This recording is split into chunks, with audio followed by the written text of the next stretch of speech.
오늘 전국 법관대표회의가 내란 전담 재판부 설치 등의 위헌성 논란과 재판 독립 침해 우려가 크다는 입장을 냈습니다.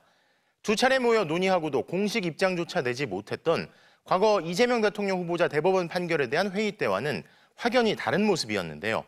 게다가 지난 1월 서부지법 폭동 사태 이후 법원 공격을 용인할 수 없다며 입장을 냈을 당시보다 이번 여권의 사법개혁안에 대해 입장을 낸 안건 찬성률이 오히려 더 높다는 점도 눈에 띕니다.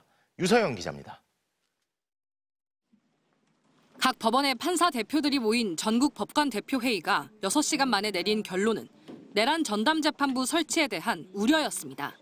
당초 정식 안건이 아니었지만 법원 행정처의 설명을 듣다 현장에서 안건이 올라오고 공식 입장까지 나온 겁니다.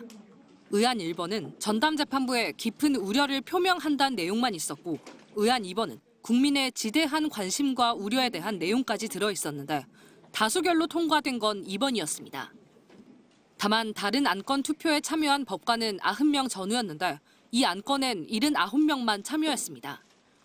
법관 대표들은 비상계엄과 관련된 재판의 중요성과 국민의 지대한 관심과 우려에 대해 엄중히 인식한다면서도 위헌성에 대한 논란과 함께 재판의 독립성을 침해할 우려가 크므로 신중한 논의를 촉구한다고 밝혔습니다. 지난 6월 이재명 당시 민주당 대선 후보의 공직선거법 위반 사건에 대한 대법원의 이례적인 초고속 재판 이후 열린 임시회의 때와는 확연히 다른 모습이었습니다.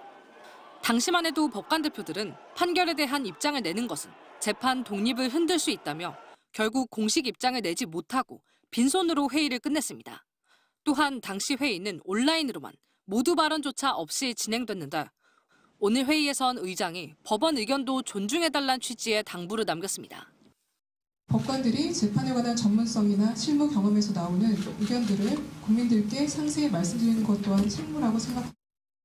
오늘 회의에 참석한 한 법관 대표는 우려 입장을 내는데 특별히 반대하는 의견은 없던 걸로 기억한다며 전반적으로 법안의 문제점에 공감했다고 분위기를 전했습니다. 이례적인 대법원의 재판 속도나 윤석열 전 대통령 구속 취소 같은 사법 불신을 부른 판단엔 침묵하고 그 후폭풍으로 현실화된 입법 과정에 대해선 사실상 반대하는 모습. 사법부는 그때마다 재판 독립을 논리로 들고 나왔습니다. MBC 뉴스 유서영입니다.